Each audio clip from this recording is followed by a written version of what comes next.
the easternmost state, where dawn first breaks on the United States, over land rising from the sea. It's here where America really began. Long before the Pilgrims, European explorers charted these waters. A land shared by sailors, poets, painters, and presidents, home to a grand master of the macabre and fields of fire.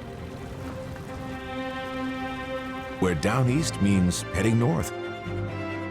And the North Woods cover 3.5 million acres. Aerial Maine is a journey across distant isles, down rugged shores, and into the great wilderness seafarers once called the mainland, Maine.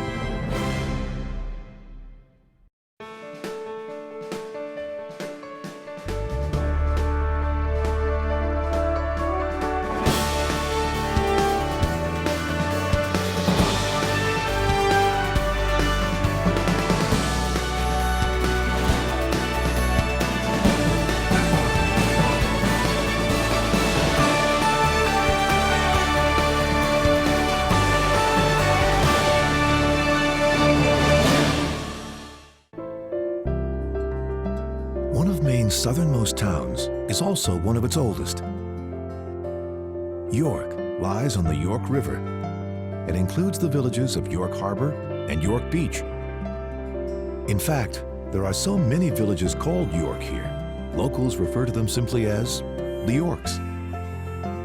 In the early 1600s, the area was known as Agamenticus, the Native American Wabanaki word for the York River. York was founded by a wealthy Englishman with the unlikely name of Sir Ferdinando Gorges. He'd been awarded a land grant and permission to start a new colony in Maine. For 40 years, Gorges financed and masterminded expedition after expedition from England, spending his fortune to realize his dream of colonizing Maine. Gorges never actually set foot here and died a destitute man, but many consider him to be the father of the state.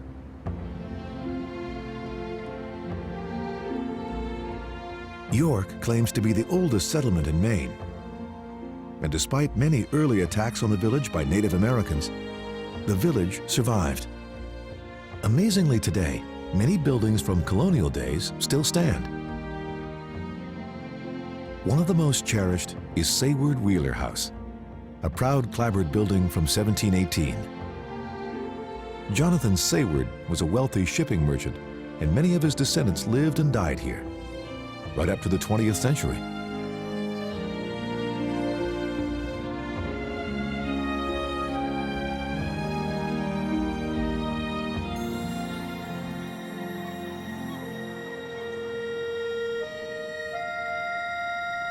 But Maine really begins here, offshore. The Isles of Shoals lie on its southernmost border. Maine is the only state to have just one state as a neighbor. And here, a simple causeway is all that divides Star Island, New Hampshire, from Smutty Nose Island, Maine. Appledore Island, on the Maine side, used to be a haunt of artists and free spirits, thanks to a welcoming poet and hotel keeper named Celia Thaxter. Her hotel burned down in the early 1900s, and the island's heyday seemed to be over. But this tower is evidence of the island's revival as a scientific research station.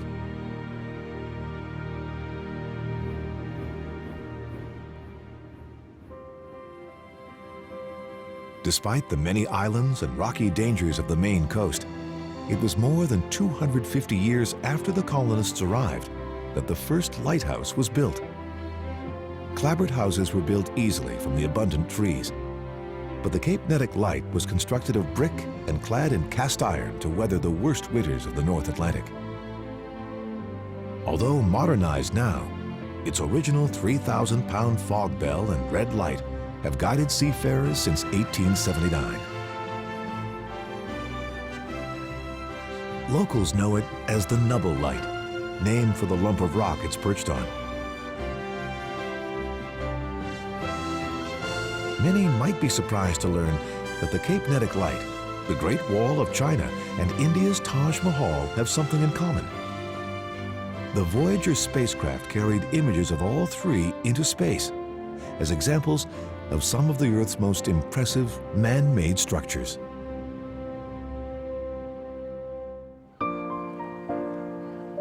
On a brilliant fall day, Mainers and vacationers alike are drawn to its coast, and with good reason. A short walk along the cliffs leads to an unusual sighting in this rocky state. Miles and miles of sandy beach. The beach is actually a long sandbar split off from the mainland by the Ogunquit River.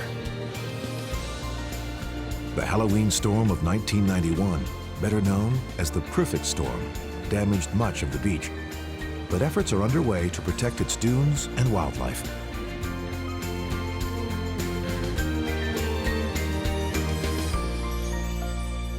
But it's still Maine's rugged, natural beauty that draws most visitors today. And it's taken the work of extraordinary people to protect it.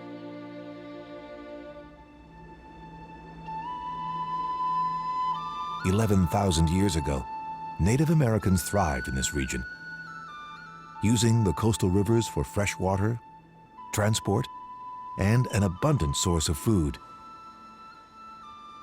While their original settlements have long gone, their ancient land remains. Today, part of it is called the Rachel Carson Wildlife Refuge, after one of the 20th century's greatest environmentalists and writers. Carson's groundbreaking book, Silent Spring, brought environmental concerns to an unprecedented portion of the American public and led to change in the country's use of pesticides.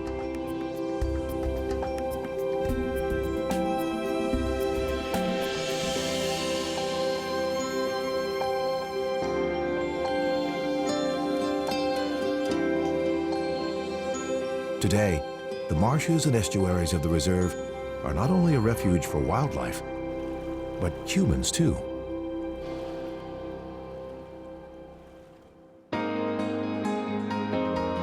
Further north along the coast, the gold chain of beaches end, and normal ruggedness begins, just before we reach the Maine town that's best known around the world, Kennebunkport.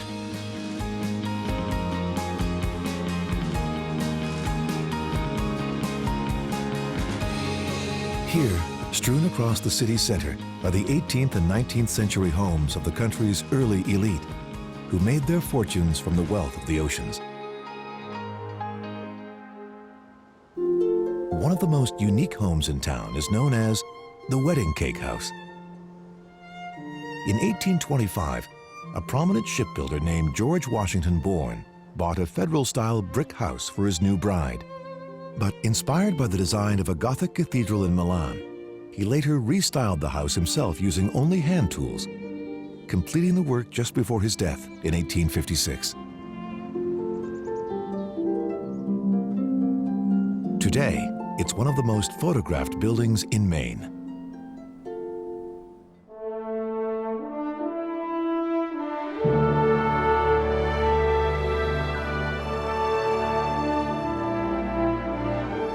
Kennebunk Beach is still a modest community, but it was here on Cape Arundel in 1903 that the wealthy Walker family chose to build their beachfront mansion.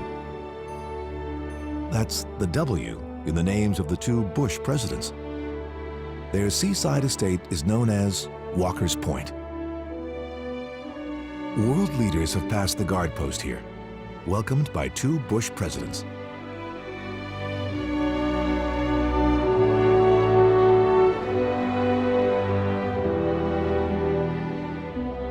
Margaret Thatcher, Mikhail Gorbachev, and Vladimir Putin have all signed the guest book.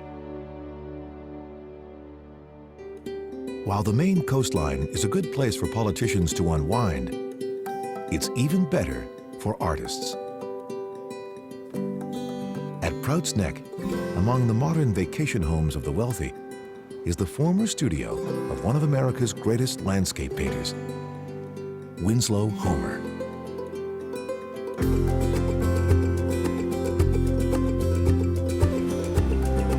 Here, just a few feet from the ocean, he painted his monumental seascapes, images of the timeless struggle of men and women against the power of the sea.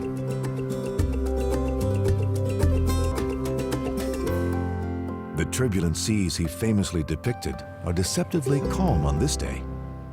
But the boatmen he captured wrestling with the elements were Mainers. 10 miles out, an island rises like a whale's hump out of the sea. It's thought the state took its name from the settlers on the more than 400 offshore islands along the coast who look back to the mainland. Here on Monhegan Island, those views inspired painters Jamie Wyeth and Edward Hopper, who were attracted by its rugged beauty and remote location. Barely 1 square mile in area, Monhegan is accessible only by boat, and there are no paved roads. The year-round population is tiny, just 65. Today, the island's economy is still ruled, as it has been for centuries, by those who make their living from the sea, the courageous fishermen and lobstermen who work these waters through the harsh Maine winter.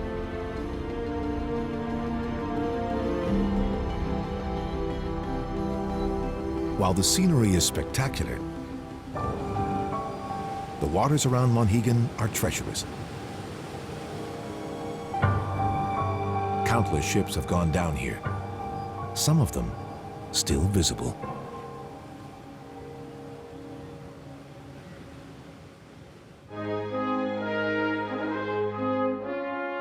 Approaching Portland, a great beacon calls out to homebound sailors, just as it has for centuries. Even today, the rocky shores of Portland are not easily navigated. But after a number of tragic shipwrecks, Maine's first lighthouse, the Portland Headlight, was built at the order of George Washington. Today, the old tower still stands, but much has changed since 16 whale oil lamps lit the lighthouse in 1791. Now an airport-style electric beacon rises 100 feet above the water. The light is visible from 16 miles away, welcoming mariners to safe harbor in Maine's biggest town.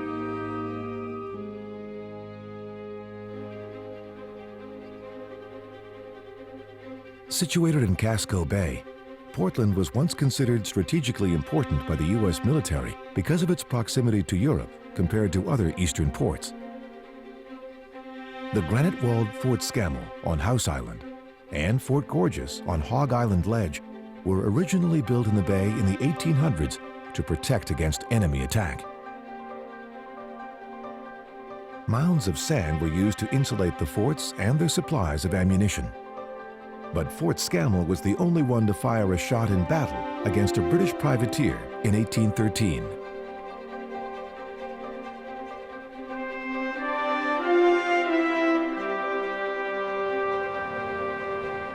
In a state with only 1.3 million people, Portland's 64,000 citizens make it a metropolis.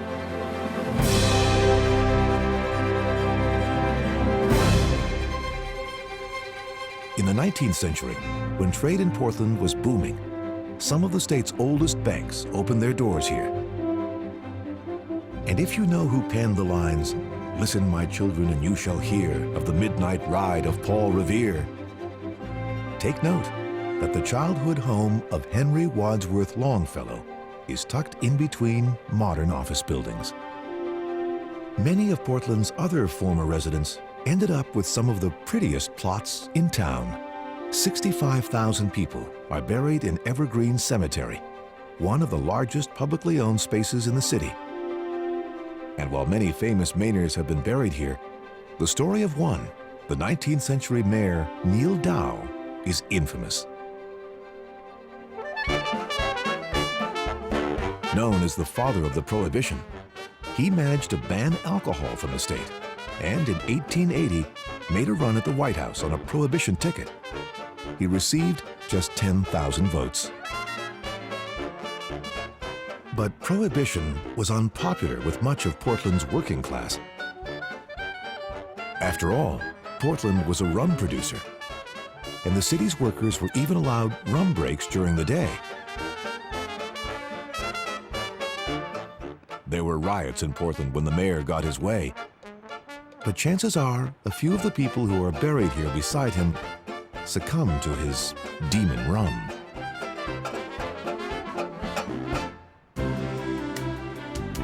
At its heart, the city that thrived on fishing and shipping in the 1800s is still a harbor town. Set on a peninsula reaching into Casco Bay, Portland remains, as Longfellow described it, the city by the sea. Today, the harbor that drew English settlers in 1632 still bustles with vessels big and small.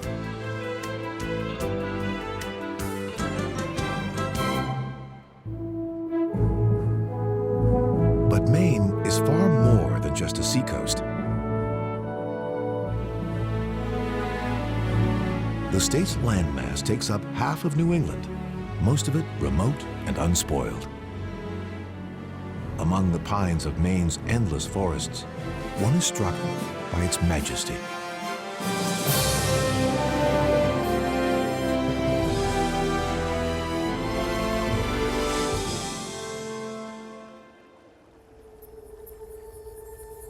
One explorer of the region was the great 19th century thinker Henry David Thoreau. Of his visit here, he wrote, "I looked with awe at the ground I trod on. This was the earth of which we have heard, made out of chaos and old night." Words that led to his landmark book, The Maine Woods.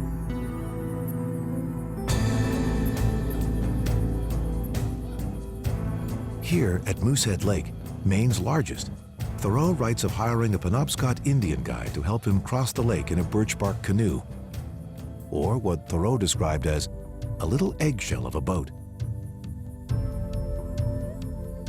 The lake stretches as far as the eye can see until it disappears into a great dark green forest. These are the 3.5 million acres of Maine's famous North Woods. Under a canopy of maples, firs, and white pine, black bears and moose cross the ancient lands of the Wabanaki.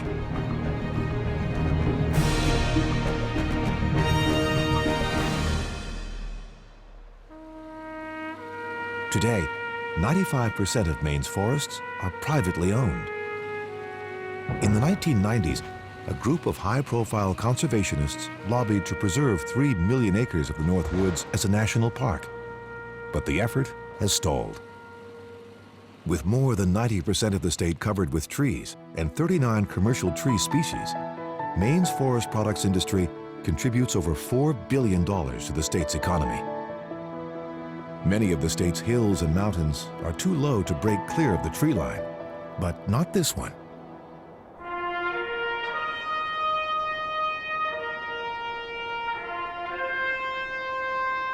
At over 5,000 feet, Mount Katahdin's peaks are the highest in Maine. Its name comes from the Penobscot Indians and means the greatest mountain. Thanks to being the centerpiece of Baxter State Park, we can see the mountain much as it was when Thoreau scaled it in 1846.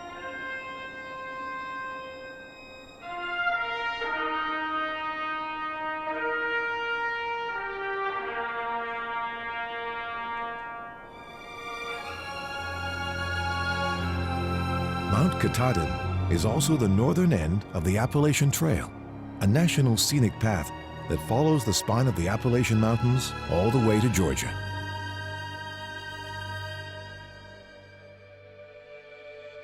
Alongside Maine's carpet of forests, another dramatic landscape appears, the blueberry fields. Maine is the largest producer of wild blueberries in the world. Its fields cover 60,000 acres of land. By autumn, the blueberries have already been plucked from the bushes, and the leaves turn a vivid shade of red, the color of flame.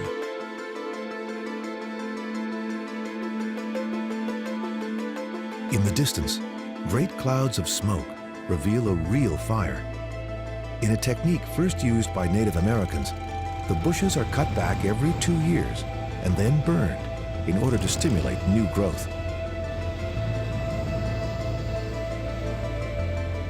The fire and smoke increase berry yields and kill insects and diseases in a traditional, organic way.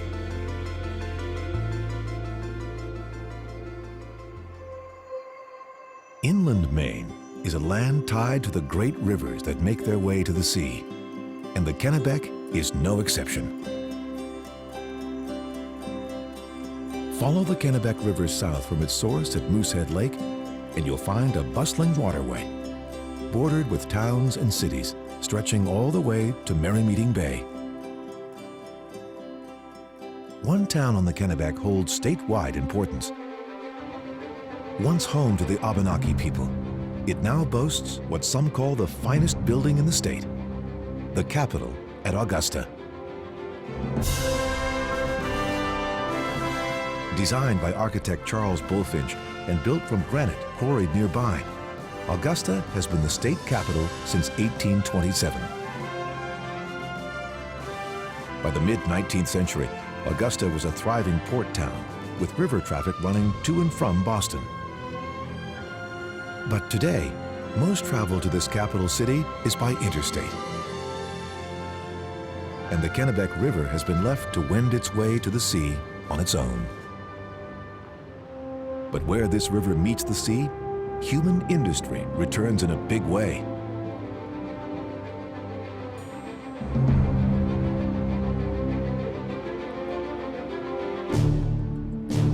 Bath Iron Works has supplied the U.S. Navy with some of the toughest ships in its long history. During World War II, 1 out of 4 American destroyers was Bath-built. At the height of the war effort, women went to work at the shipyard, and the Iron Works produced a new destroyer every 3 weeks. These days, it's a slower process. Here, the destroyer USS Wayne E. Meyer is preparing for launch, while a sister ship is taking shape. Ships from here have seen action off the coasts of France, the Philippines, and Vietnam. From the peaceful waters of Maine to any theater of war, crews came to respect and rely on Bath-built ships. While Bath's ships have gone to war, a few miles west, a famous writer was said to have started one. Here in Brunswick, Harriet Beecher Stowe wrote Uncle Tom's Cabin, the landmark book that attacked the cruelty of slavery. For 3 years, Stowe lived here in this Brunswick house. But it was earlier, in Cincinnati, that she met escaped slaves from the bordering state of Kentucky and learned of their appalling treatment. Uncle Tom's Cabin was published in 1852 and went on to become the best-selling novel of the 19th century and the second best-selling book following the Bible. It's claimed that when President Abraham Lincoln met Stowe during the Civil War, he said, "So you're the little woman who wrote the book that made this great war." Stowe's husband taught at nearby Bowdoin College, and it's campus lore that she often wrote in his study in Appleton Hall. The small but prestigious college dates from 1794, and its literary tradition had started as early as the 1820s, when writers Nathaniel Hawthorne and Henry Wadsworth Longfellow were classmates here. Longfellow, a true son of Maine, went on to become America's most loved 19th century poet. The lines, "Ships that pass in the night," and "Footprints on the sands of time" were originally Longfellow's, but are now so well known they are simply part of the American lexicon.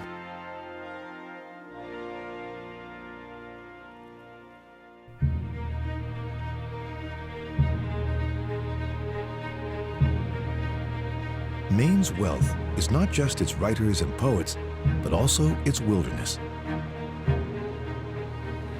In the 17th century, it was England's demand for lumber that drove the settlement of Maine. Through the 18th century, lumber barons grew rich on the state's fabled forests of oak, pine, and spruce. And the city of Bangor, located on the Penobscot River, played a major role in the timber trade.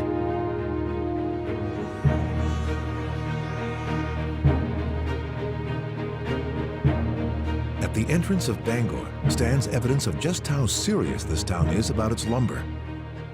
A 31-foot-tall statue of the mythical lumberjack, Paul Bunyan. Until the 1870s, Bangor was the lumber capital of the world, with 1 billion feet of timber shipped from its docks down the Penobscot River. By the 20th century, the lumber trade had moved west, and Bangor's glory days were over. Today, Bangor's economy is based on wholesale and retail trade. It's once again a thriving city and the commercial and cultural center of eastern Maine. The city is also home to one of the most prolific authors in the world, credited with almost as many movies as books.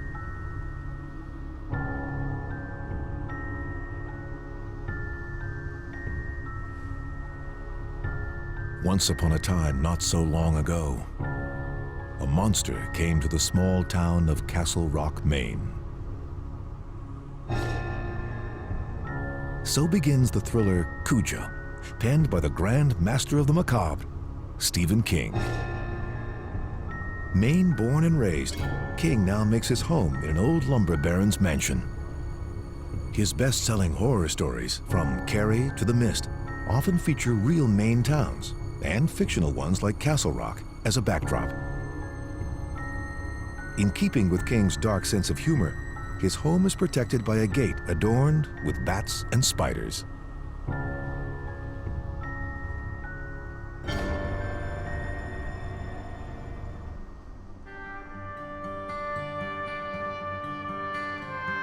Just south of Bangor, it's the dizzying heights of Penobscot Narrows Bridge that can frighten visitors.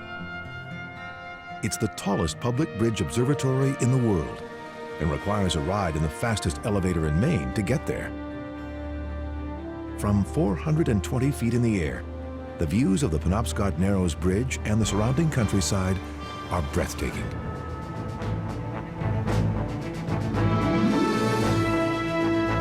So too is the symmetry of one of the nation's best preserved forts, named after Henry Knox, America's first Secretary of War, and finished in 1844. It was the first fort in Maine to be built of granite. While this Fort Knox doesn't hold America's gold, it looks like it would be safe here.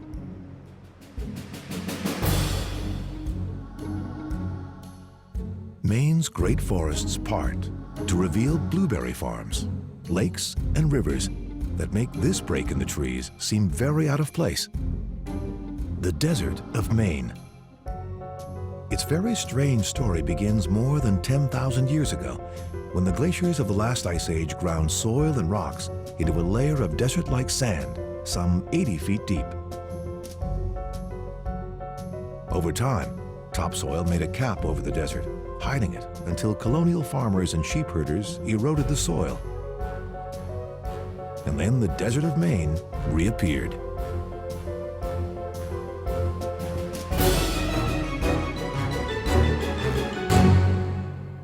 At the south end of Casco Bay, the Maine coastline changes. Here, the sandy shoreline of the south breaks into a series of islands carved by melting glaciers thousands of years ago. The Calendar Islands. The islands we see today were once mountains until they were drowned by a sea of melting ice. While all the islands have felt nature's wrath, one tragic story of man's inhumanity began here on Harbor Island.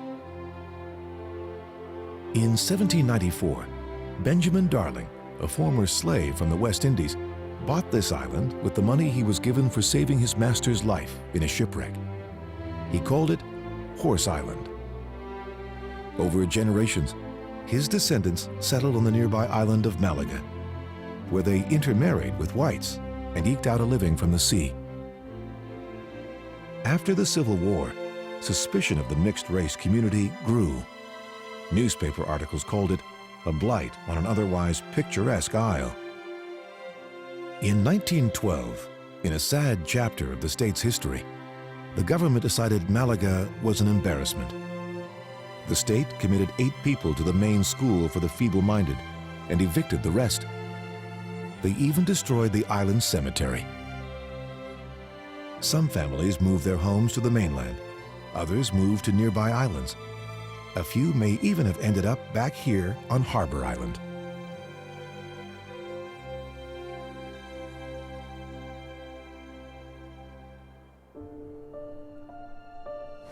With treacherous tides, hidden reefs, and shoals stretching 3,500 miles, it's no surprise that Maine's coastline has 60 lighthouses.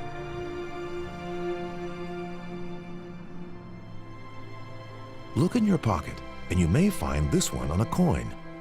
It's the Pemaquid Point Light, chosen by the state's residents to be featured on the Maine Quarter.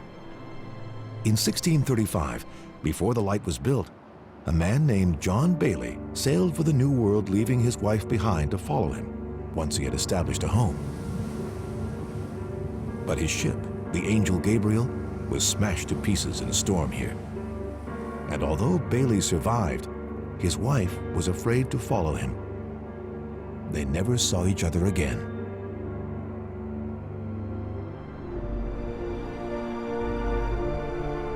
Pemaquid Point Light was built on the mainland in 1827.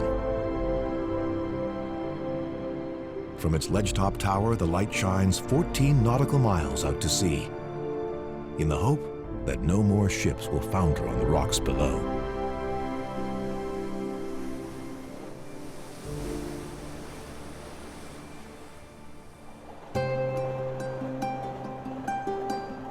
One of the most idyllic railways in the country, the Maine Eastern, crosses the Sheepscot River to reach a perfectly preserved Maine village, Wiscasset. At the start of the 19th century, this was the busiest port in the state. Some say that there were so many ships anchored off Wiscasset, you could cross the harbor, stepping deck to deck. The town proudly calls itself Maine's prettiest village, and from the air, with its historic houses set off against a backdrop of colorful fall leaves, it's easy to see why.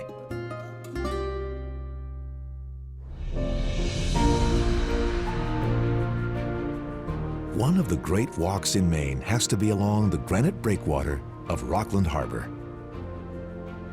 Completed in 1899, the breakwater leads to a lighthouse on Penobscot Bay. Fishing vessels and ferries pass by the granite ledge all year long. And in July, the breakwater becomes the site of the annual Maine Windjammer Parade, featuring a display of turn-of-the-century cargo ships. On the west side of Penobscot Bay, the busy fishing port of Rockland is known to visitors as the place to catch ferries to the splendid islands of the bay. Southwest of Rockland, in the village of Cushing, is a site made famous by painter Andrew Wyeth. Here, a stark, weather-beaten farmhouse overlooks a river, and in the distance, the sea. In the 1940s, the Olson family, who owned the house, offered a young Andrew Wyeth a room as a part-time studio. Wyeth depicted the Olson house in his haunting painting, Christina's World. In the painting, a young girl, disabled with polio, crawls up the hill towards her house. It's one of the best-known works of American art, now exhibited in New York's MoMA. From the time he made his first drawings of Maine's islands at age 10 until his death in 2009, Wyeth captured a vision of rural Maine that is both beautiful and symbolic. Of the Olson house, Wyeth said, "I just couldn't stay away from there. It was Maine." Further up the coast to the north lies Rockport, an artist colony with one of the loveliest harbors in the state.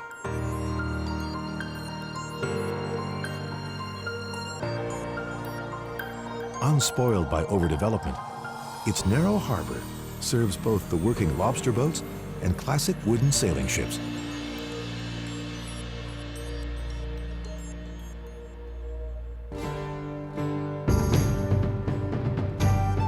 Rounding the peninsula north from Rockport, the town of Camden lies nestled amid gently sloping mountains at the edge of a sheltered harbor. The town that began as a fishing village is still a place where people make their living from the sea. Not from fishing, but from tourists eager to explore the ocean side. Today, the harbor buzzes with pleasure craft, and the homes of 19th century sea captains have become luxury hotels. It was in one of these hotels, the Whitehall Inn, that the young Edna St. Vincent Millay recited her award-winning poem, Renaissance. 11 years later, Millay became the first woman to win a Pulitzer Prize for poetry. Today, 6,500 acres of the Camden Hills, which inspired Millay's poetry, are preserved as a state park. Renaissance describes both the landscape and a state of mind. All I could see from where I stood was 3 long mountains and a wood. I turned and looked another way and saw 3 islands in a bay.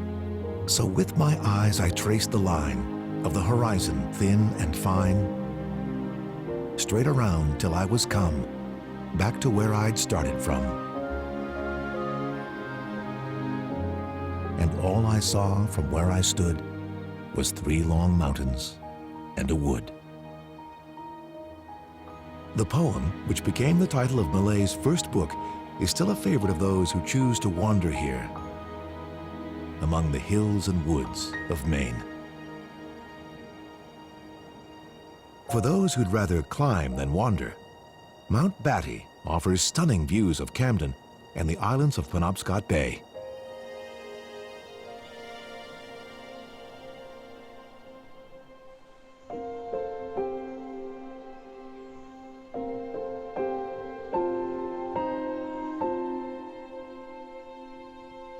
Northeast of Camden is a small peninsula that holds Castine. Its tranquil image belies a colorful past.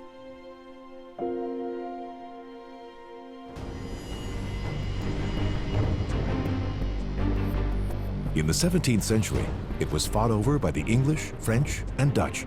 It takes its name from Baron de Saint Castin, a young Frenchman who married a native Penobscot princess and became an Abenaki chief.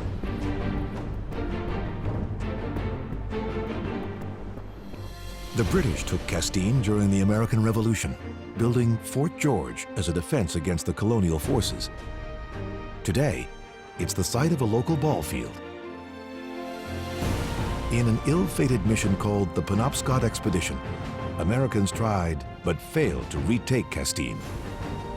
After the British Navy set their ships ablaze, revolutionary troops were forced to flee overland back to Boston. It was the greatest American naval disaster until Pearl Harbor.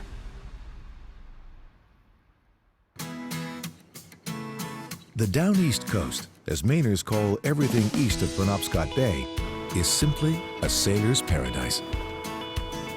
Sailing along the coast on a fair wind from Castine, vessels arrive at one of the greatest treasures of the United States, Acadia National Park.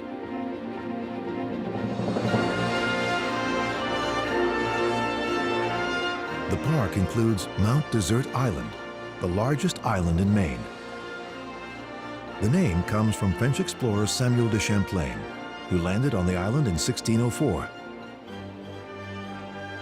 He wrote in his journal, "The mountain summits are all bare and rocky. I name it Island of Desert Mountains."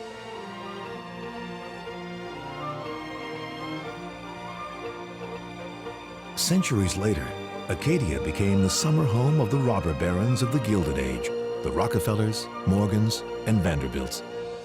They were drawn by the paintings of Thomas Cole and Frederick Church, who captured the island's awe-inspiring wilderness.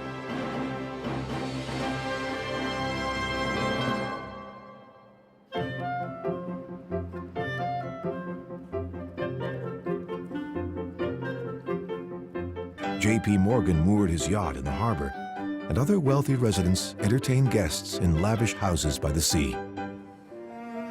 But as more and more people inhabited the area, the wilderness started to disappear. Realizing that America's wild lands wouldn't last forever, a group of philanthropists stepped in. In 1901, the Rockefellers and others began buying huge tracts of forests for public use, and in 1919, they convinced Washington to declare the area the first national park east of the Mississippi. Today, Desert Island's Bar Harbor is far less exclusive, but it remains a beautiful seaside town.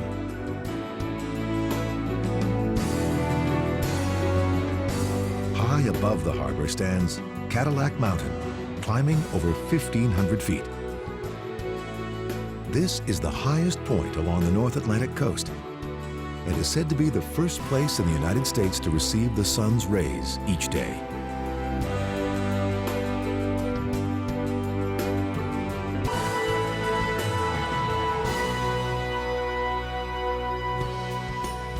But exploring Acadia National Park from the sea can be even more exciting. The Margaret Todd sails from Bar Harbor several times a day. She was built in 1998 in the style of a traditional cargo schooner. But these boats are now known locally as windjammers. Some say the name windjammers was the derogatory term used by early steamship sailors to describe the crews of old-fashioned wind-powered cargo ships. In 1935, artist Frank Swift began buying up these old masted vessels. He refit them for passengers and opened the first business of its kind. Thus began the first fleet of windjammers for sailing in America. Since then, thousands have enjoyed the thrill of sailing a tall ship out to sea. But Maine's visitors don't just come for its tall ships. The state is famous for its lobsters, and at one time they were so plentiful they were considered paupers' food. It's said that indentured servants in the 18th century lobbied to be fed lobster no more than twice a week.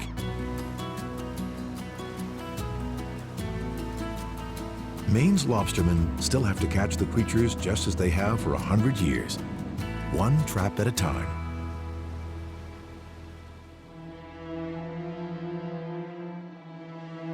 But fishermen here don't just catch lobsters.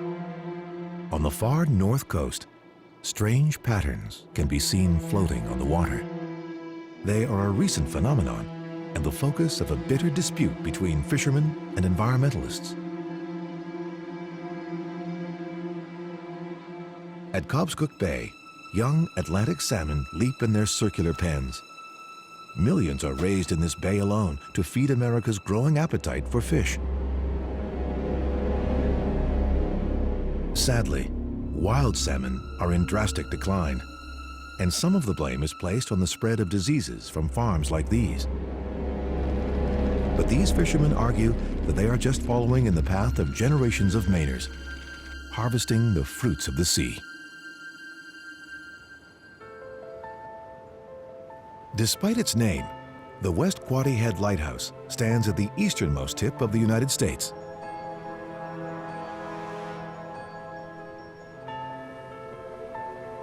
It is one of only 2 lights in the nation to have distinctive red and white stripes, a feature that was common to Canadian lighthouses, helping them stand out against the snow.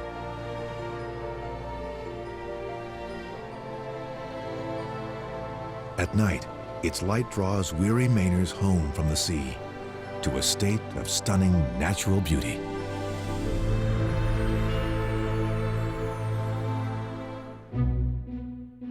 Aerial Maine is a journey across the state of poets, painters, and presidents. It's the down east state of windswept isles and great pine forests. The place where dawn first breaks on the nation, and harbor lights guide sailors after the sun sets. Finally, at journey's end, ships find welcome harbor on the mainland, Maine.